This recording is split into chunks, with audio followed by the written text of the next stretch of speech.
Hi, Limor. So many things to click until you can actually speak, you know? What's up?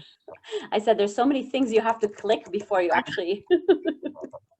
How are you doing? Pretty good. Pretty good. It's been a Monday for sure. Totally. But that's how it is. It is, totally. And we're so grateful you're doing this, obviously. Oh, I am too.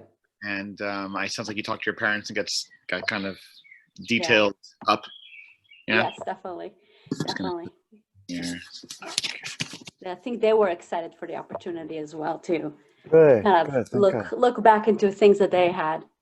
Yeah, thank God. Thank God. Yeah, definitely. So thank you for asking me to do this. Of course, no, Limor, I'm so glad. No, I've talked to you about it on Yom Kippur in the past, but I'm honored you can do it this time.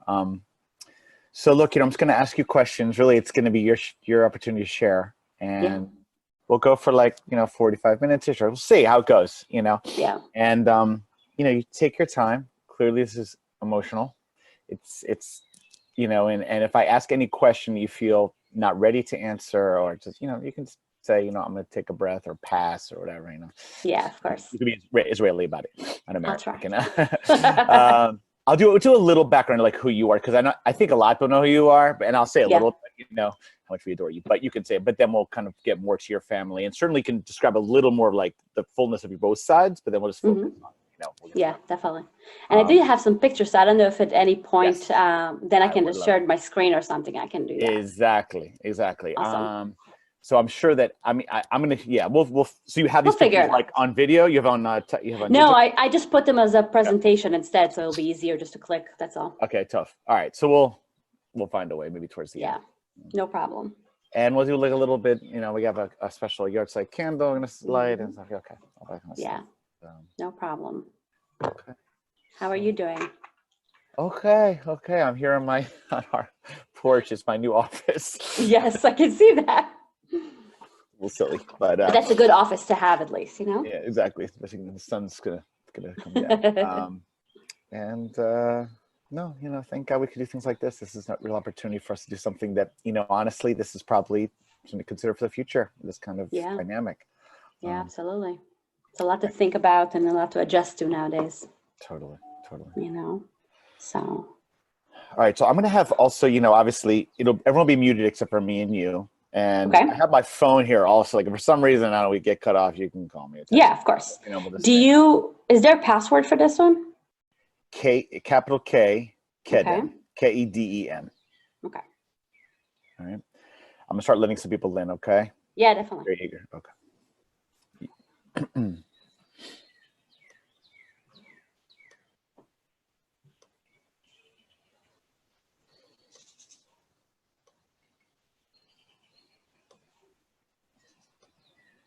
Shalom, everyone. Just letting some people in here.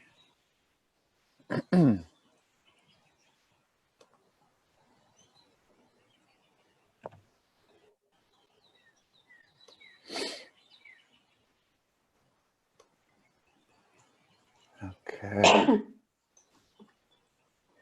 Shalom, everyone. Erev Tov. We're grateful that everyone is muted, and everyone has done a nice job identifying themselves. If you could even put maybe your last name or last initial of your last name, that'd be helpful, just so we know everyone's here. Sadly, for security purposes, we appreciate it. You can rename. If you go to your box, there's 3 little dots at the top of your video window, and you'll be able to, it says rename this is rename. And you can rename your space just to get a little more identifiable. We'd be grateful. We have one person here that is on this. It says iPhone. And is that Marianne has a question? Strauss. Is that Rachel? Or Marianne, you have a question, Marianne? Go ahead, Marianne. I'll mute No, you. I'm on my iPhone as well. Oh, no, just okay. But you're identified as Marianne. You're good. Just identity says iPhone. So I'm trying to wonder, who is this person on just iPhone? I'm not sure who that person is. Let's see. Here, I see Aviva Bacha. It's Rachel Strauss. Oh, that is Rachel Strauss? Yeah. Because there's another Rachel. Sid and Rachel are identified as iPhone. I can see them. Okay. Amy, are you also on the what do you call Are you a No. host also? No. Okay. No. But Sid and Rachel don't have audio on their computer, so they use their iPhone and their computer, so they can. Okay.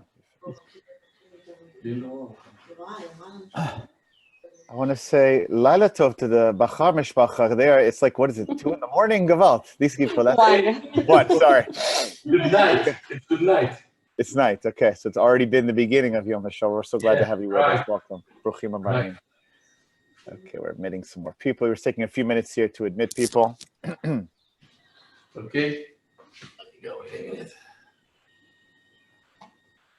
Maybe put my head right here by the Shemesh. It'll block the setting sun.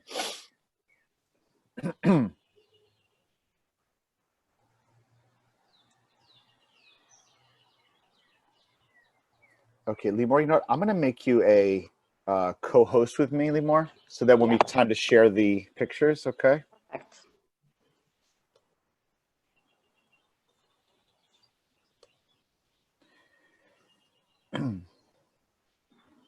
And obviously, more if your parents want to jump in at some point later on, you know, we can, if they're still awake, they can, you can. I'm very impressed that they stayed awake. They wanted to come. Kola, kola. Okay,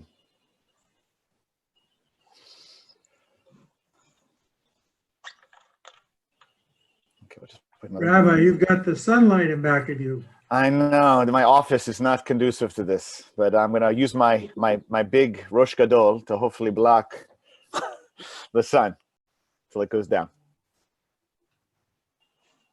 That's what I can do. Limor looks perfect. I've had a lot of practice recently. Okay, we're inviting more people in.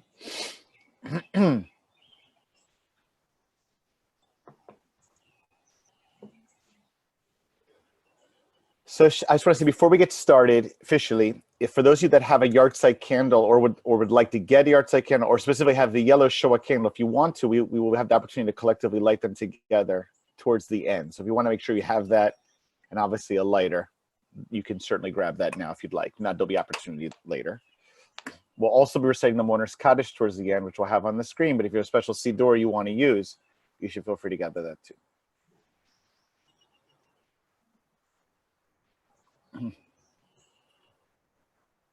Okay, I think Limor, we have a good group of about 20 or so. I Great. think we'll get started here. Okay. So, shalom everyone. Shalom to all our people here this evening, this afternoon, evening. We are truly privileged on this holy and challenging night to have Limor Schwartz, who really needs an introduction, but I'll introduce her for a second. Not only her, but her parents, who have joined us from Israel itself. They are Starkers and here really in great support and great love, and it's great to see you as well, even under sad circumstances. And Limor's mother-in-law is also here, so you have the Machatanam here, the whole Ganza Mishpacha here together, as well as all of her, Raleigh family. What we're going to do this evening, as Yom HaShoah has already begun in the state of Israel, but is we're ushering it in now here, is we're going to have a chance to have a light interview with Limor, where she's going to share the story specifically of her grandparents, one specific set who are survivors, and then have a chance at the end to ask some questions of her, and perhaps if her parents would like to fill anything in, if Limor needs any help, she'll be here. And then we'll have a chance to do some rituals as well, to sing a little bit perhaps, to light a special yahrzeit candle, Ner Neshama, as we call it, count the Omer, do things and ritualize this together. So I know many of us are at this point, I think, Zoom experts, but just a reminder, just to mute yourself. I think basically I have control over that, but in case I mess up, be sure to mute yourself. You also, if you'd like to stay on video, that's totally appropriate, and actually I think might be a wonderful way to share this with Limor. But if you, for any reason, you have to step away or you don't want to have your video off, that's okay as well. This is also being recorded, you should know, for posterity too, for our shul archives and for history's sake. If you have other issues that arise, you can also try and put it in the chat. I'll try to monitor that as well. Anything else I should say about Zoom before we get started? Obviously, we have put a password on this because sadly there have been some Zoom attacks. Hopefully that won't happen. If anyone's aware of something going on and they see something, don't hesitate. Please, like, nudge me, and you know, I will do my best. Or something like, I see Julia's here too. Maybe Julia can help as well. We'll monitor. Okay. Any questions from anyone before we get started? You can put in the chat box if you have a question.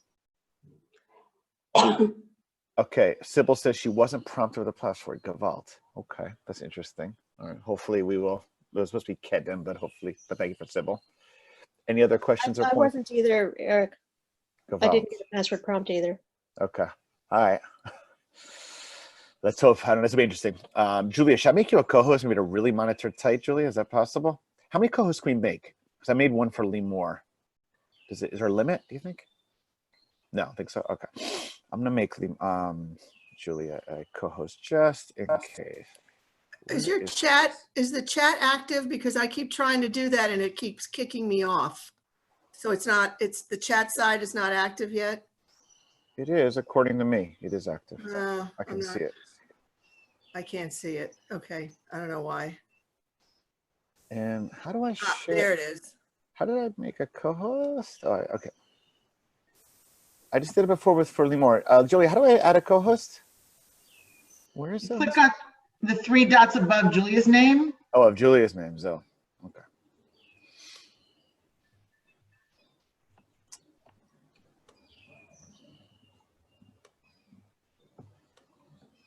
Okay, there we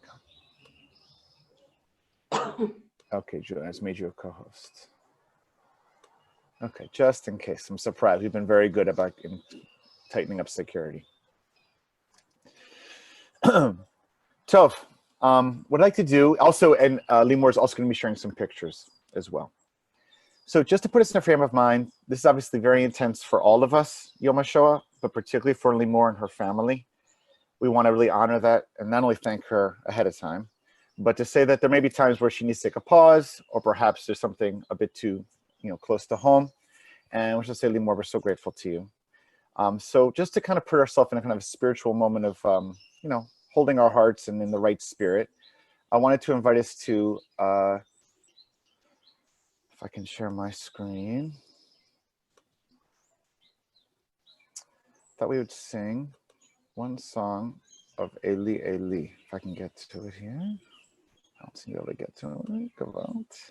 How do I share my screen? Can you guys see it or no? Yeah, it's all set. We're here. Okay. Okay.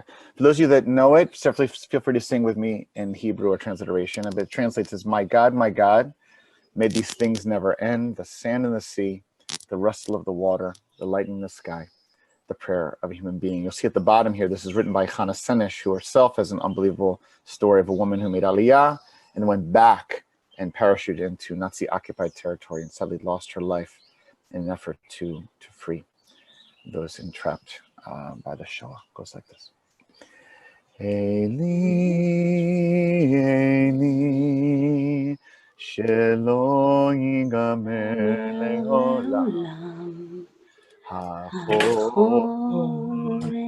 hayam, rirush hashamayim,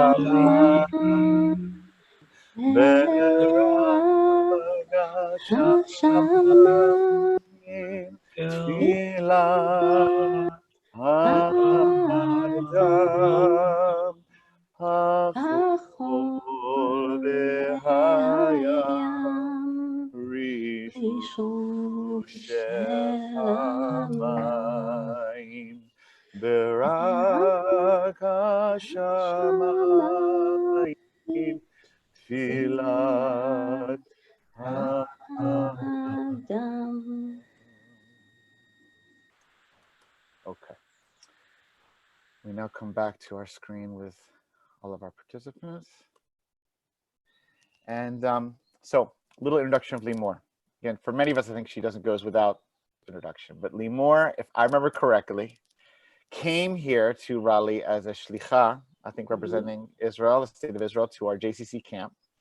And during that experience, I believe met at that time, she was maybe teenager-ish or maybe 20. I was 20 years old. Okay, sorry. Don't want to over exaggerate. About 20 years old, where she met a Schwartz, Jeremy, and they began dating. And fast forward, they eventually got married and settled here in Raleigh. They are blessed with 2 adorable kids who have both grown up in Beth Meyer preschool and Beth Meyer and Raleigh, everything, and the JCC camps in particular, JCC and all aspects of Jewish community. Limor went, in addition to serving the military and things like this nature in her education, she eventually went to UNC School for Social Work, if I remember correctly, right? And she has risen up, and we are so blessed that she is the director of our Jewish Family Services at the Raleigh Cary Jewish Federation. Has done that for a few years now, if I'm correct. Actually, just a year now. Just in time for the anniversary, I had to handle a pandemic. So come on, prepared for everything. Yes. And Limor, in addition to being very active in our shul and Beth Meyer in myriad different ways, including leadership in our preschool, but also leadership in terms of chesed. And obviously she is a beautiful neshama and so giving and someone who really cares for those and who has a heart that listens and is open to those who are going through struggles, both professionally, but also in her volunteer work. She is Israeli, proud Israeli. We're glad and we're grateful to have her presence. It's really our schut, it's our privilege. And over the years, Limor had mentioned to me at different times, and her parents would come visit at different times during the year, and we would share stories. I think she actually has a dual heritage, and we'll hear a little about that at the beginning of her story. But one set of her grandparents she had mentioned to me were Shoah survivors. So for years, I've been, talking with Limor about getting an opportunity to share that. And voila, with the situation as it is and the opportunities of Zoom, this seemed like the most appropriate opportunity. We're so grateful that we'll have a chance together to hear from Limor about that. Thank you. Limor, did I miss anything important in your introduction, or did I catch it? No, I think you covered it well. Okay. Yes. we know you fairly well. Yeah. So, so Limor, basically, we'd like to hear from you. Maybe just do a little start about your grandparents on maybe on both sides, just to give us a little sense of, the fullness of the picture and maybe your roots in Israel, perhaps. And then we'll kind of then focus on your grandparents. Can you tell us a little bit about that? Yeah, definitely. I think you're still sharing your screen. Oh, yeah, let me, okay. So that way we can see everybody. Here we go. I can see everybody. Thank you. Perfect. Appreciate it. Yeah, so really thank you for asking me to do this. I've been meaning to do this for a long time, and I think that it was a great opportunity, both because I'm not saying in front of the entire congregation, but just a small part of it, but also because it really allowed me to kind of investigate more and learn more, because I think that throughout the years I was just getting small and bits of information, and even today I learned a few more pieces of information that I didn't even know before. So I'm glad to be able to do that, even to enrich myself, if not others as well. So my family is half Ashkenazi and half Sephardi. My father's side of the family is Sephardi. They came from Turkey. And my mom's side of the family is from Poland. Although when my mom married my dad, she realized how much great food there is in Sephardic life. So she kind of, she's very Sephardic herself at this point. That's mostly what we cook at home. So excuse my Ashkenazi side when we say we like the Sephardi food better. Well understood. We got you. We're with you. You got to do what you got to do. So obviously from my dad's side, they came pretty early to Israel before it was even Israel. So the Holocaust was not really something that was part of their lives. And I think that it's for a lot of Sephardic families. But on the other hand, with my side of the family, and for many, many families in Israel, Holocaust was always there. Whether because we knew somebody that had a Holocaust survivor relative, or if it's because it was part of our family. But everybody had some kind of story about that. And from my side, both my grandfather and my grandmother, David and Malka, were both survivors. Both had really interesting and really fascinating stories. But really most of what I know, really I think my entire family learned mainly after they passed away. More about my grandfather and not less about my grandmother, who did not really want to talk about that and tried to really kind of push it all aside for many, many years. You want me to go ahead? I'm sorry. Yeah, so I mean, I can start telling you a little bit Yeah, no, about that. Yeah, Yeah, that was- absolutely. And go I think for it. honestly, one of my main memories of my grandfather, David, was really his number, 78446. It was on his arm, as many other survivors had it on their arm. And I think that I kind of knew that because in Israel, you learn about the Holocaust so early on in the first place that everybody knows what a number really means. But it meant so much for him and so much for the rest of my family. And I really kind of needed to really understand that a little bit more. So David Moshkowitz, he was born in 1927 in Plonsk in Poland.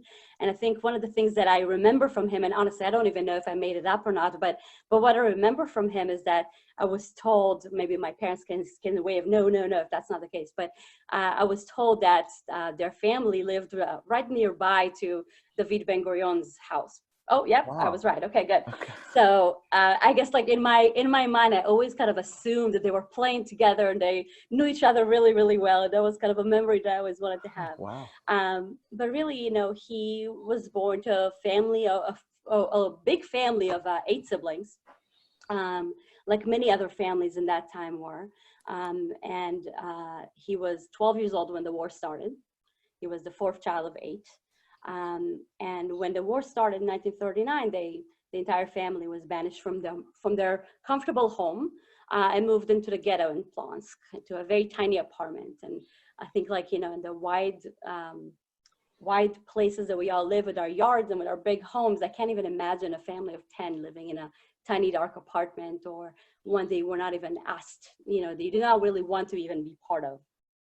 But that's where they moved. And, you know, from some letters that we found after he passed away, and that's honestly most of the information that I know right now is from letters that he left afterwards.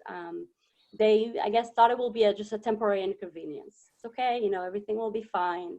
But obviously that was not the case. When he was in that ghetto, he tried to help the family. He worked selling cigarettes, worked to sell some tobacco and some fabrics, till they moved the entire family from Plonsk to Auschwitz in 1942. So that's, again, taking himself, his siblings, his parents, his grandparents. Some of his siblings were already married, so their spouses and their children already moved. So a huge family, and they all were still living when they all went to Auschwitz. Yes. Wow. Yeah, okay. That was my understanding. They all went together, I guess, to Auschwitz. I assume that at that point, of course, they didn't think anymore that was a temporary inconvenience, but I think, like many survivors, they also didn't know what's coming ahead. That's where, of course, he got his number tattooed on his arm. And, you know, from those letters that we found, he remembers, you know, they walk inside and all they see is that famous sign that everybody knows so much about, that forget how it's translated to English, but the work makes gives you you free. freedom. Exactly. But seeing the sign and at the same time hearing a lot of yelling, a lot of pushing, a lot of shoving is what really welcomes there. And as they move, just so like many of us also know, on the left, you have women, you have children, you have seniors. That's the line for those people. And on the right, you have men. And the right to have men meant to go to work. And I guess my grandfather made a decision suddenly to, instead of going to the left where he really belonged, he was only 12 years old at the time. Well, actually, I guess he was 15, but he was still belonged in that area. He decided to move to the other side, and he moved, and he was with his father and his one brother at that point. Of course, that's really what saved his life, because that entire other line went directly to the crematorium. So that's, again, his mother, his grandparents, most of his siblings, all perished that day already. So that was already quite an experience for him when he reached Auschwitz. And I think that for many survivors, there were just a split moment decisions or split moment something that made that for them. And I guess that was one of those for him. Wow. So for then he basically spent some time in Auschwitz doing a lot of labor, a lot of work with his dad. And at a certain point, his dad was killed as well during Auschwitz. If I'm not mistaken, he was killed by the capo from the Gestapo. So he witnessed his father being killed, right in the middle of the street. So after already losing his entire family, then he also loses his father. And at that point, I'm not sure what happened to his other sibling at that point, but at that point he finds himself all by himself. Really, I'm thinking about that myself right now. My children are a little younger, of course, but I cannot even imagine, even at 15, suddenly finding yourself from being such a big family to being just you. And not just you, but in such a terrifying place that really surrounds you with death. And what he ended up deciding, he was full of guilt. He was full of pain. But what he decided is to revenge, and he decided to escape. And I think that what I've heard for many years is that Auschwitz is not really a place that you escape from. That's a place that you go and you stay, or that's a place that you die. But he, along with 3 friends, managed to escape. He escaped Auschwitz and hid in the forest for about 2 months, and kind of going from one place to the other, hiding around so they won't get caught. Unfortunately, they did get caught as well. And then he was brought back, basically. And obviously, if you somehow manage to escape Auschwitz, the sentence is that you will not be escaping again. So his sentence was that he will die by hanging. And just as I was saying before about those split moment things, he knew that this is the sentence. I'm going to die and I'm going to be hung. And he waited his turn, because obviously it's not a one-time thing. There's a row of people that are going to be getting the same sentence. So he was standing there. He was waiting for his number to be called, 78446. And with a hand of God or a miracle or luck or whatever you would want to call it, they decided to stop right at 78446. Just stopped. Nobody knows why. But instead, they sent him back to Auschwitz, or it was either Auschwitz or Birkenau, Buchenwald, sorry. But he, instead of dying that day, he was given a new job at the camp to be part of what I didn't know the name for it until today, but he was part of the Strafkommando, which basically is the job of cleaning the remains of the dead from the crematorium. Wow. So you're trying to escape the crematorium, and instead you're going to what I would believe sometimes is even worse than death, is seeing the dying and seeing what is left afterwards. He was doing that for a long time. And it's interesting, I was talking to my dad about this today, and there were some letters that we found after he passed away. He passed away about 17 or 18 years ago. Found some letters, and one of the pieces of the letter that we found there is that during this time that he was doing this job, he decided to with a few friends to blow up the crematorium. And it's one of those things that, if you read and you're not emotionally invested in that, you're thinking, this is part of a movie. I mean, how is that even possible? So I don't know, because I wasn't able to obviously speak to him to know if that's something that he actually did. But I believe it did, that he was able to blow up that specific crematorium with a few of his friends. But then he managed to escape Auschwitz again. And joined the partisans as well.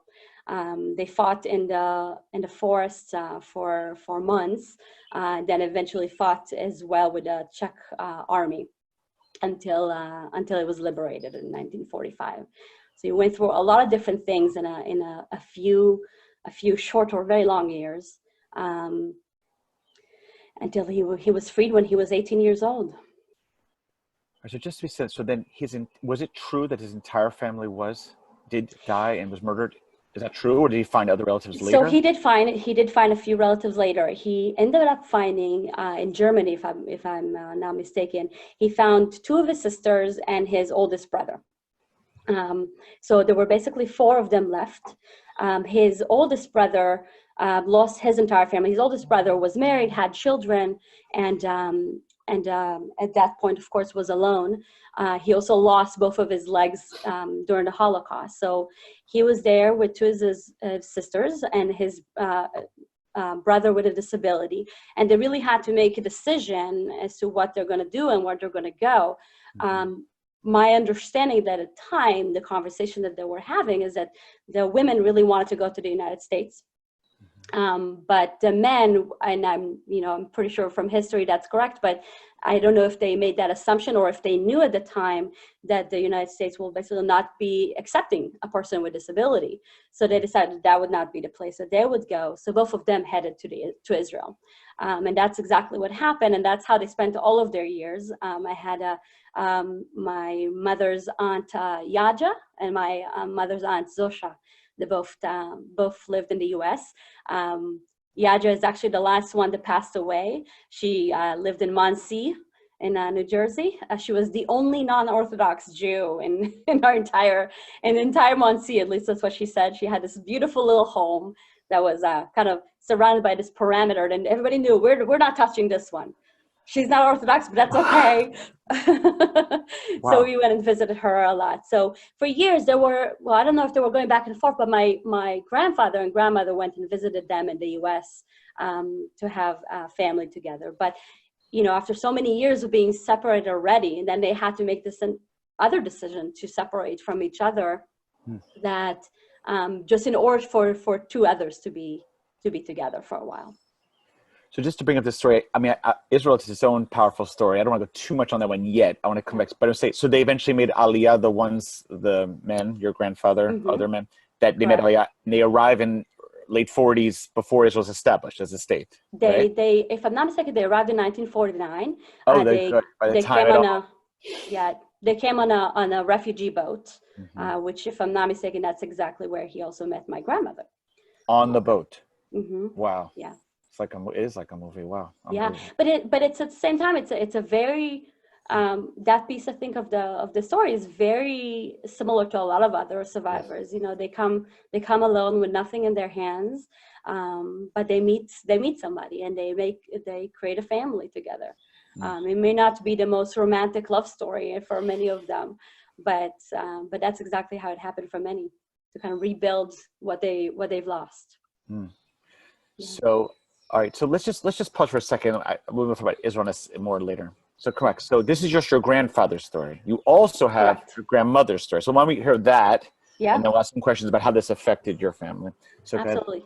So my grandmother Malka, there's really not a lot that we know about her story. And interestingly enough, I actually thought I knew the story.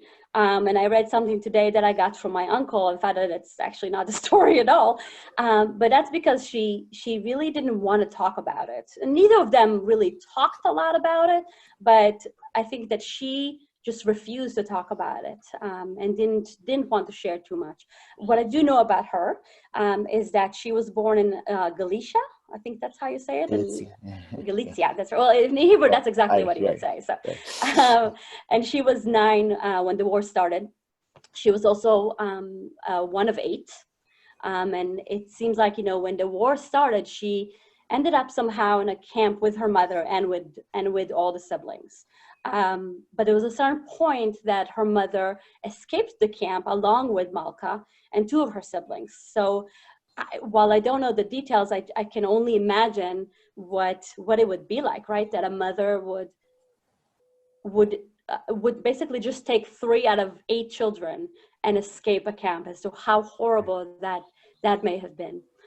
But she escaped with her, and they hid for a while, and somehow eventually they were reunited, basically just her and her mother and her father. I'm not sure where her father was in the entire time, or but I do know that they were reunited. Her father, after the war, was blind, and after they all moved to Israel, I think they lived I don't know if next door, but really close to each other, and helping with the mother and father. And I think, I'm going to assume that, just like with many survivors, that has been so traumatic that a lot of that information is just not something they wanted to even revisit. But what I do know, and that is something I think that for my entire family is really difficult to this day, is that no matter what they did after they moved to Israel, they never really found anybody else from the family. So we really don't know what happened to them, if they lived or if they didn't.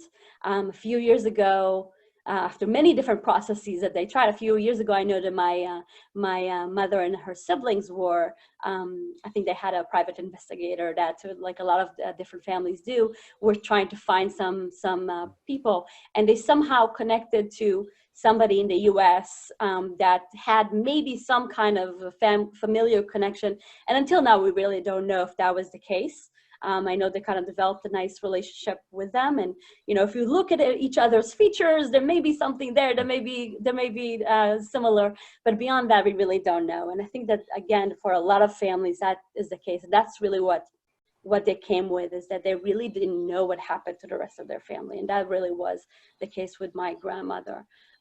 But really, as a child, and I think my mother would have said the same, she didn't want to talk about a lot of it. There were a lot of words that really were not part of the vocabulary, that you were not allowed to bring up. And I think that for my grandfather, from what I remember of him, I think he really wanted to share a lot of different things. But I think that both from his own trauma, but also from the way that my grandmother reacted to that, they really kind of stood back. Yeah. Mm-hmm. All right, Limor, take a breath. Thank you so much for sharing this.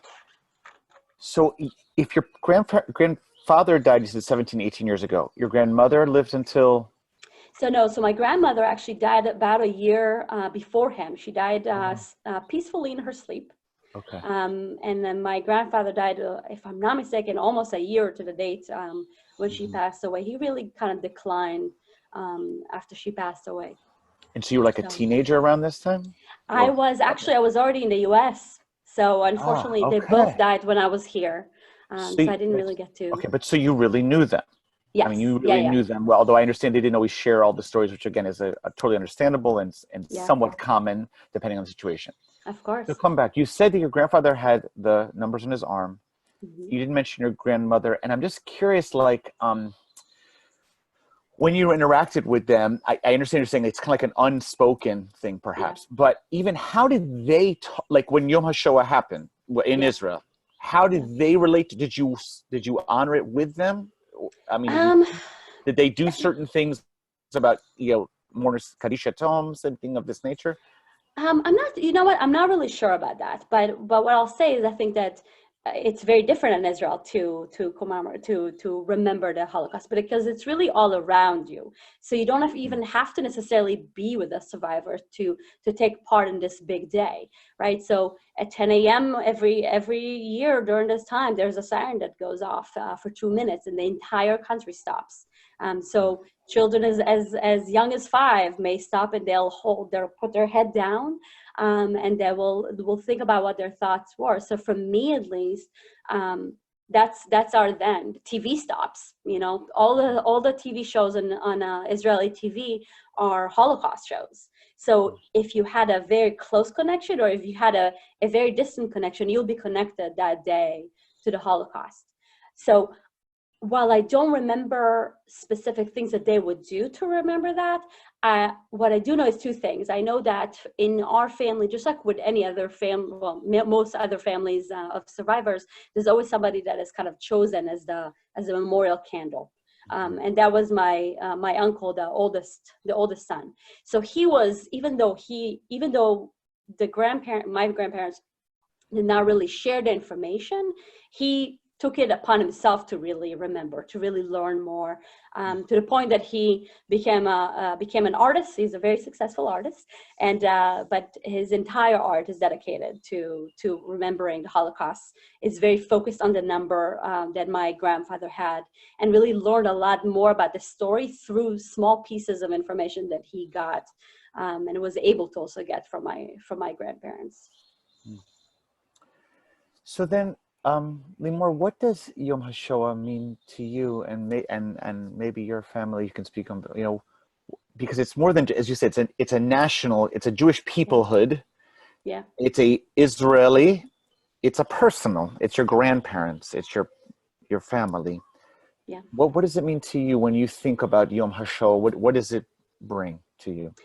I think, I think that really changed throughout the years. I think that as a kid, because I didn't know that much, I knew a lot from my parents, from what they were telling me, but I think there were so many missing pieces that to me, that day meant for me to try to think and try to kind of put those puzzle pieces together, to think about the tiny details that I did know or the more that I knew, and to really think about the people that I may have not gotten to meet. About the miracles that happened to my grandfather, and there's so many steps of the way that really led him to having the family, and to the fact that we have a family now. So to me, I would be, to be honest, very fascinated with the Holocaust during that time, to try to understand basically, is my experience similar to other families? What did other people experience? How did this even happen? Right? How do we even get to a situation like that? But as I grew older, I think I was also focusing more and more about the responsibility that we have. So whether it's the responsibility to remember, and especially as Israelis, I think that we have this shared experience. So we see it as a really grave responsibility that we have, that we will never forget. And I see that as well as communities abroad and where I live right now. But I think especially in Israel, when you walk outside and everybody's wearing the same color shirt and everybody is going to stop at the same time and they're going to sing the same songs, then it really feels very, very personal. So it for many, many years, and it still is, of course, right now, it was to always remember as a responsibility, remember the specific family members we didn't get to see, or always remember us as a Jewish nation. But later on is also, of course, never forget and continuing to bring that information to others. And to me now as an adult, both as a parent, but also honestly from the job that I do, is the responsibility of taking care of those who are still here. There are not many of them there. When I was thinking really how long have my grandparents not been around, that's a long time. So a lot of that right now to me is a matter of responsibility of taking care of those who are here. But also in the time that we're living right now, and then also the responsibility to teach tolerance and teach kindness and teach to learn and love the differences that we all have. Both as a community, but as our world right now is, as kitschy as it may sound, but it is. Limor, you embody that magnificently with your family. Truly, really amazing.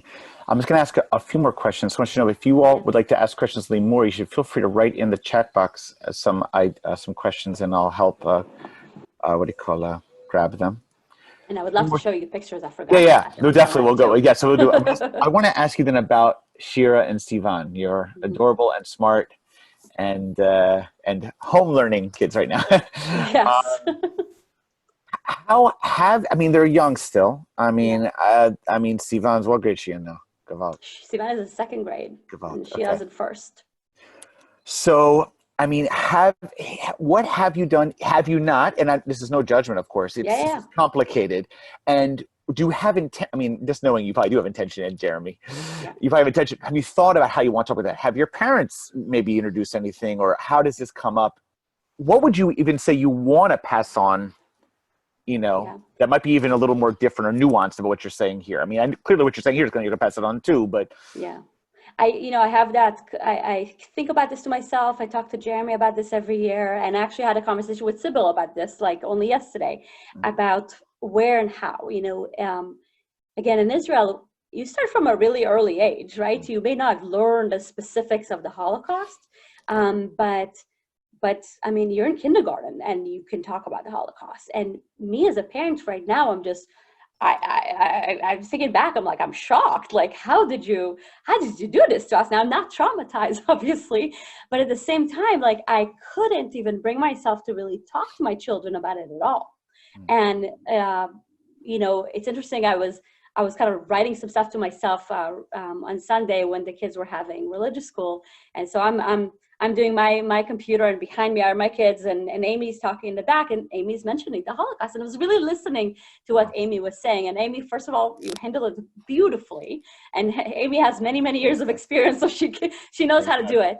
But it's really interesting as to like not how much you want to share, but also how much you're feeling comfortable sharing. So I've noticed with Sivan, you know, she's reading a lot. She's very much into biographies right now.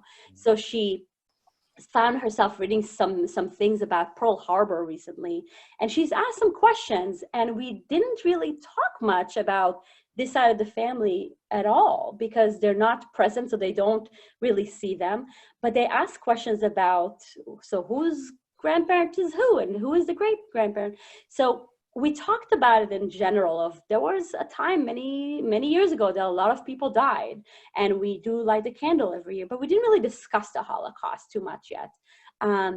But I will tell you that because they've been so interested in this, and honestly following my conversation with Sybil today, I was kind of looking at the pictures, and Sivan sat down next to me and she asked. So I did talk to her about it in very small details, very low level, just like Amy was doing on Sunday. And she was like, oh, okay. And then she was like, okay, can we go eat dinner now? So I think there's a lot of really tough subjects that we also don't touch because we're scared of them.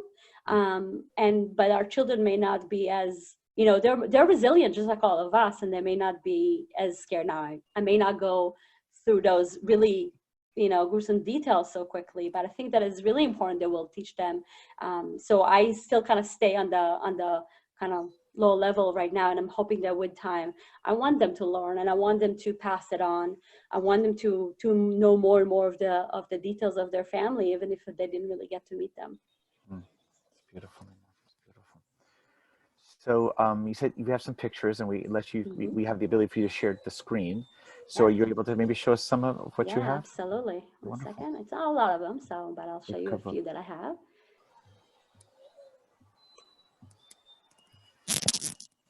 So hold on. Sure. Move the chat away. Yeah. Okay. Let's see. There we go.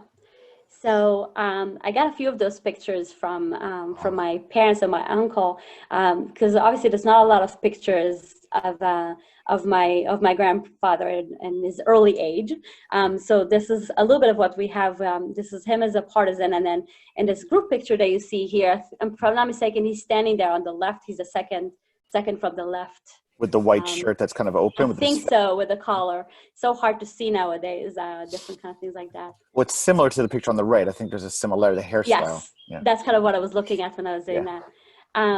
This one is interesting. I kind of wanted to tell you about that and forgot until now.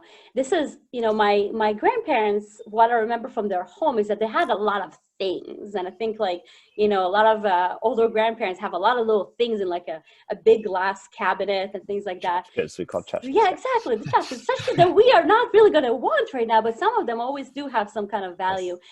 And I remember seeing this frog, and it's not beautiful, you know, and it doesn't seem like something that you can you know, you'll spend a lot of money and will buy at a store, but it seemed like it had a significance. And I remember asking my grandfather about it.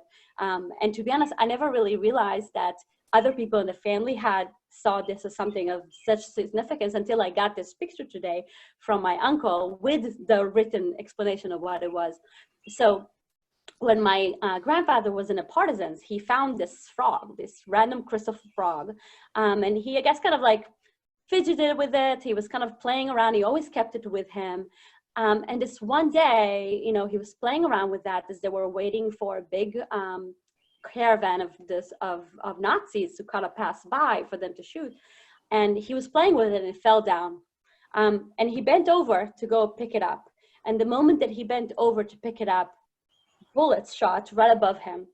And all of his friends that were with him were killed. But he was not, because of this tiny crystal frog. Another one of those moments that you just don't understand how they even happen. So he took it with him. It was one of his only items that he took with him when he actually came to Israel.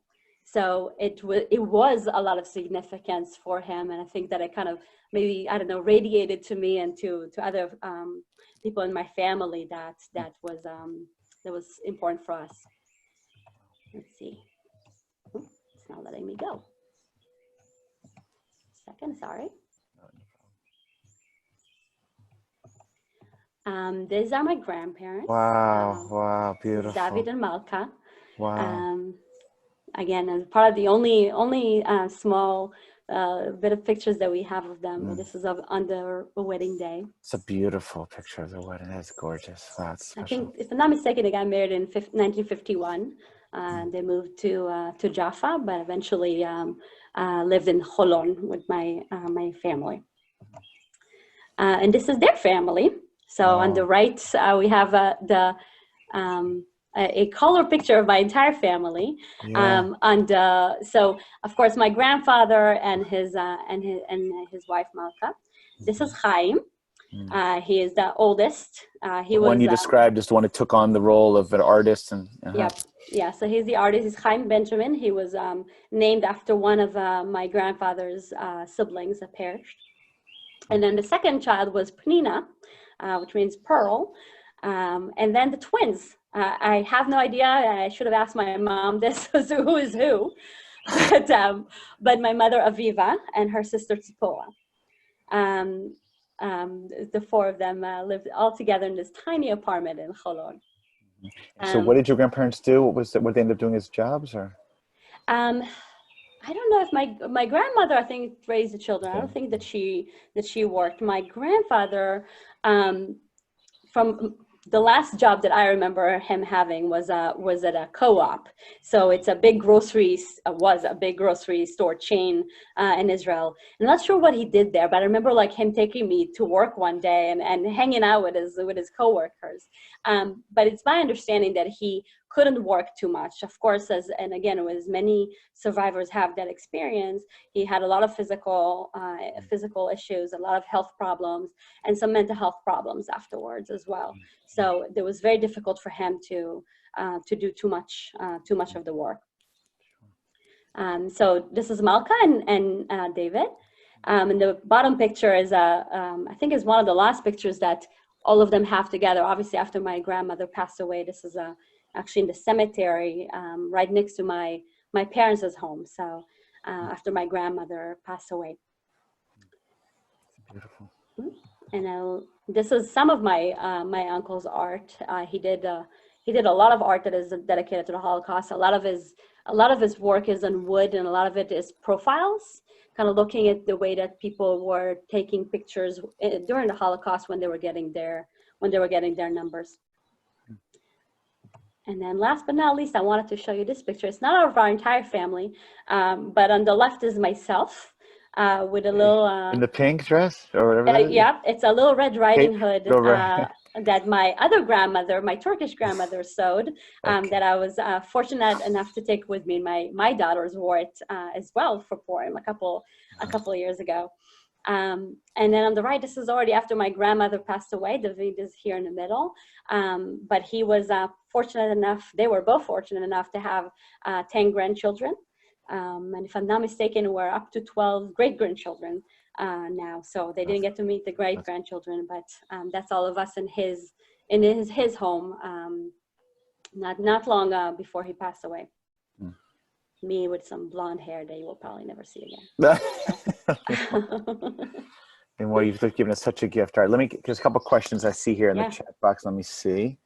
I see Bonnie says, have there been any potential family connections identified through genetic testing like 23andMe and other of those? Have you thought about that? Or I was thinking about that. I didn't offer it to my parents, and I'm curious what they thought about that. And I was thinking about that recently, if I want to do that, because that's exactly what I was thinking of doing. I really wanted to find people from my grandmother's side, but at the same time, I was still kind of debating if I want to give my my DNA and all that to all these kind of companies. I haven't made that decision yet, but so far, no. Okay, if there are any other questions you want to ask in the chat box, feel free. If not, okay, Julia's asked, have you ever been back to the place where your family is, I guess, Plansk and these places before this? Yeah. Glica. No, I never was. You know, a lot of people around the world, but as well in Israel, go to visit the concentration camps. Many of them do that when they are in high school.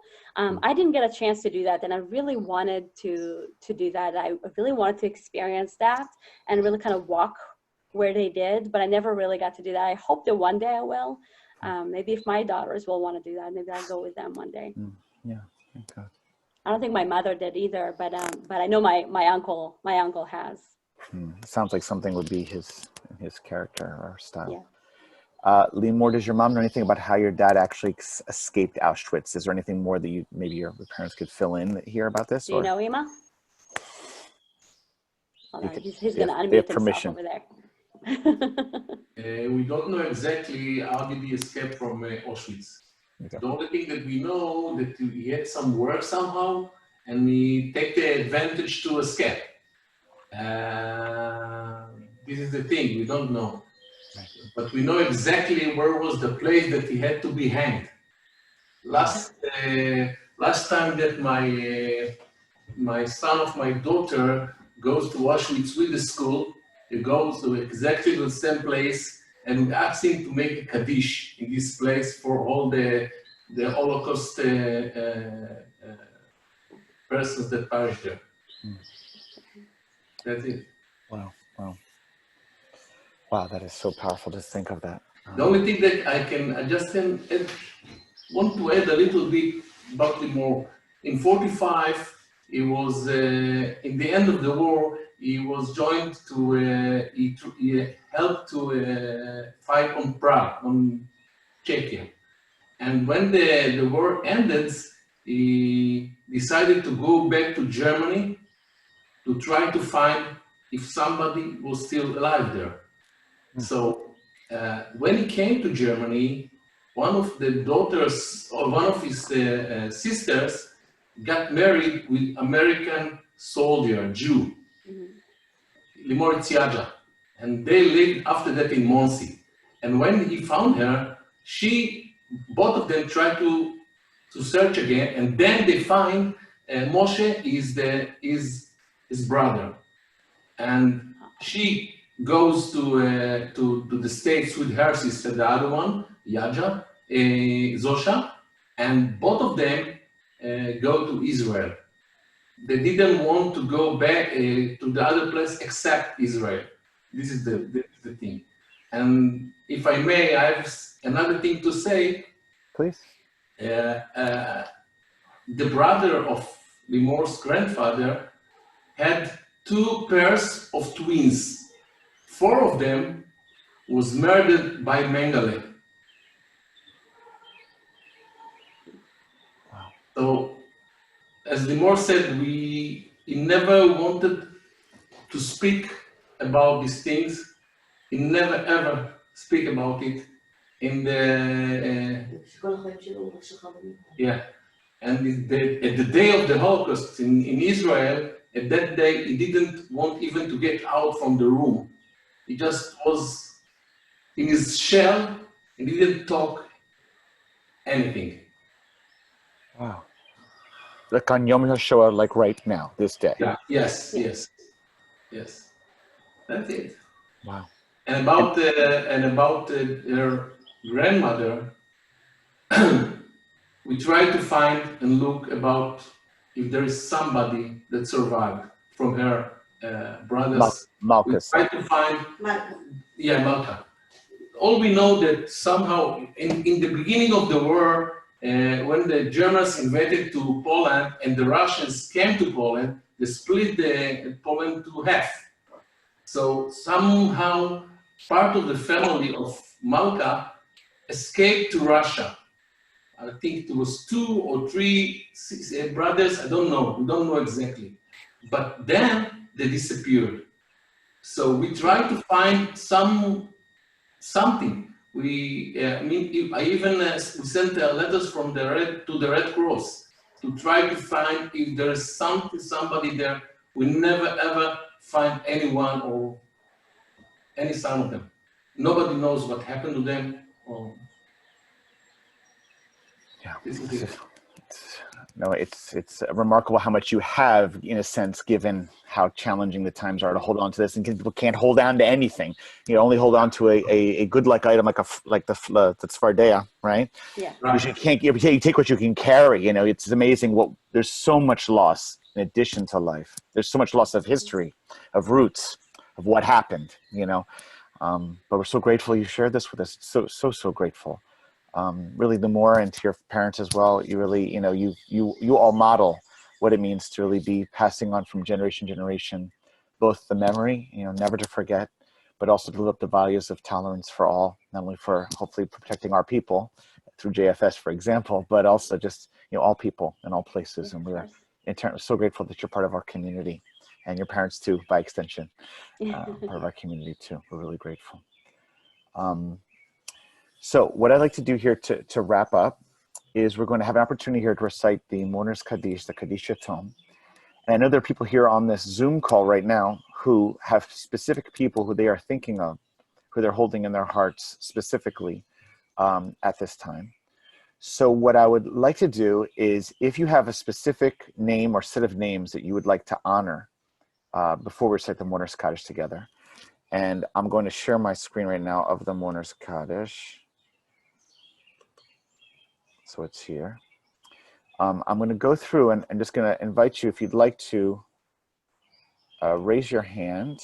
And what I will do is I will unmute you and then allow you to offer the names, if you'd like, of those specific people who sadly perished in the Shoah that you would like to recall, that you have particular closeness to.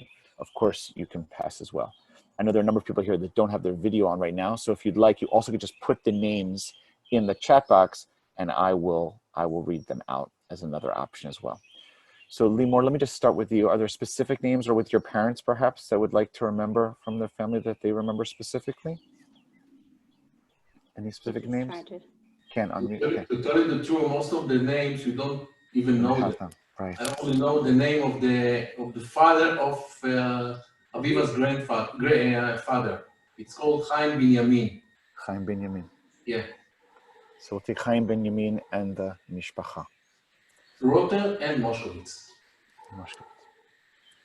Is there anyone else who would like to either raise their hand or place in the chat box any other names? Feel free to at this time. I think I see Rachel Strauss would like to say one. Go ahead, Rachel. I unmuted you, Rachel. Rachel Strauss. Yeah, my grandfather, Felix Hildesheimer.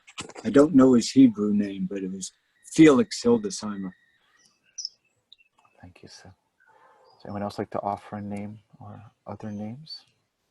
Marianne, Vakasha, I'll unmute you, Marianne.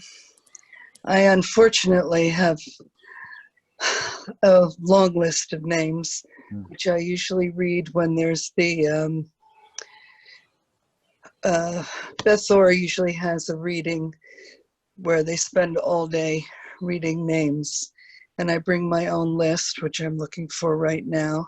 Wow. Most of my mother's family, most of George's,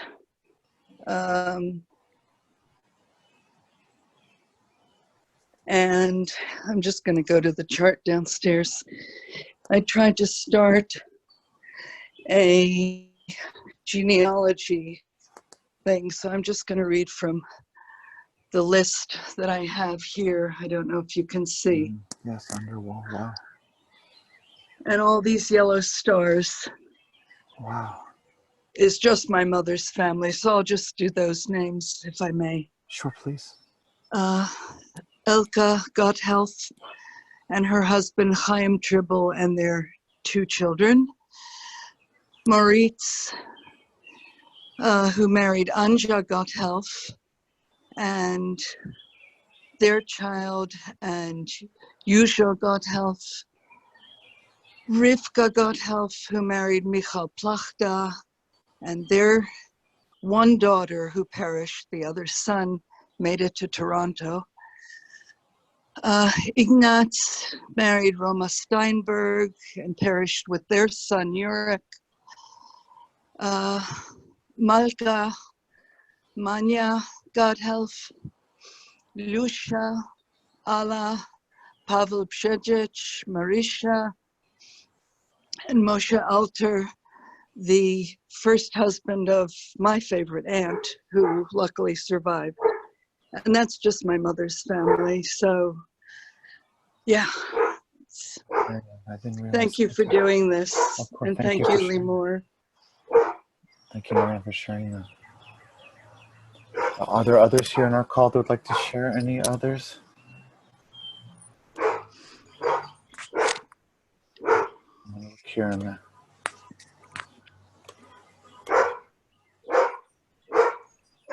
Okay.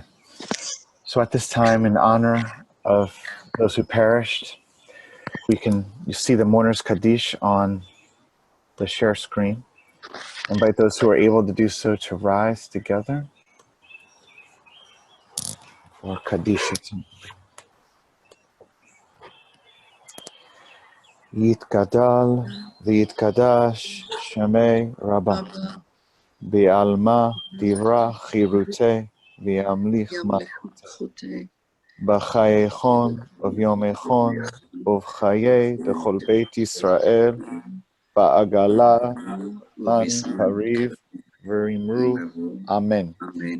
Yehi Shmei Rabbah Mevarach Leolam Almei Almaya Yitbarach Vishtabach Bitpa'ar Bitromam Bitnaseh Bitadar Bitale Bitalal Shmei Dekodesha Barichu Leila Kol Bechata Bishirata Tushbechata Venechemata Damiram Bialma Biimru Amen. Yehi Shlama Rabba Bin Shamaya V'chaim Aleinu V'al Kol Yisrael Biimru Amen. Oseh Shalom Omav Hu Yaseh Shalom Aleinu V'al Kol Yisrael Biimru Amen. Amen. So friends, our last few rituals we're going to do before we conclude. Some of you may actually have yahrzeit candles that you picked up from the shul. Special yellow Shoah candles put out by Federation of Men's Club. Or you may have your own yahrzeit candles perhaps in your home, I'm not sure. But I invite you at this time, and on your behalf of this whole group, I'm going to light this one special here, which will keep lit for the entirety of Yom HaShoah.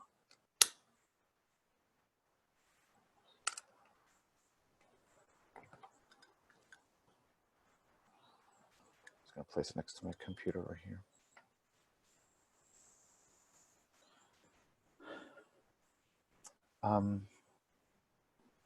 Last but not least, it is a custom to count every evening between Passover and Shavuot, to count the ways to Shavuot.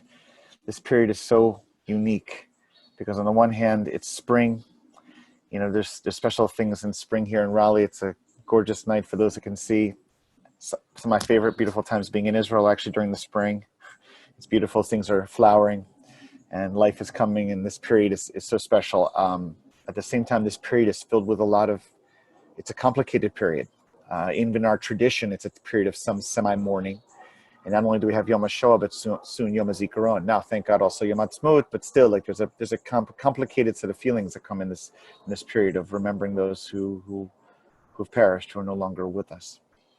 So during this time, we're kind of walking this journey from Passover to Shavuot. We're also walking this journey with those souls who are no longer with us, who we're carrying as we wander in the desert towards Sinai. And in particular, I really want to say all those names that we held here in our chevra and our congregation, but also really Limor's family. Limor, you really blessed us by really sharing with us, you know, your story, your grandparents' story, your parents. It's very courageous. I know you're very comfortable with people, and you're psychologically so aware, and you have tremendous skill. But it goes without saying, it's a deep dive into your own neshama to really share this with us, and we're really, really grateful. It's not easy. And we felt that in some of the parts of your story that touched your heart, and thinking about how you'll pass on these people, and these are more than just names, these are human beings that you'll pass on to Shira and Sivan to the next generation. So we carry them on our journey together. So we say the blessing, Baruch Atah Al Sfirata Omer, on the count of the Omer. And last night was 11. So tonight you can do your math. You know what's coming up. All right. Baruch atah Adonai Eloheinu melech haolam asher kidshanu mitzotav v'tzivanu al Sfirat HaOmer hayom 12 yom shehem shavua echad v'chamisha yamim la'omer. Today is the 12th day. That's 1 week. 1 week and 5 days of the Omer. Friends, this concludes our service and our experience of the Yom HaShoah. I think this is it's a beautiful opportunity to dedicate some time tonight or tomorrow to spending time thinking, reading material about the Shoah, even reading names, or Beth Or has a special reading, I believe, online as well. There are other opportunities to, I know online particularly, to even tap into Yad Vashem. I've seen at their website as well. It's a totally appropriate day. Sadly, since we are limited in our abilities anyway, perhaps to dedicate the day to really learning even more about the Shoah than we have in the past. If there aren't any other further questions or concerns, then we're going to wrap up here. Shalom. Laila Tov, everyone. Thank Limor, you, everybody. Ken, thank you. Thank you very much. Thank Laila you. Thank Tov. you. Laila Tov, Thank you Laila so Tov. much, Limor. Great day. Thank you. Thank you. Thank you, Limor, so much. Bye, Limor. So- Thank you. No. No.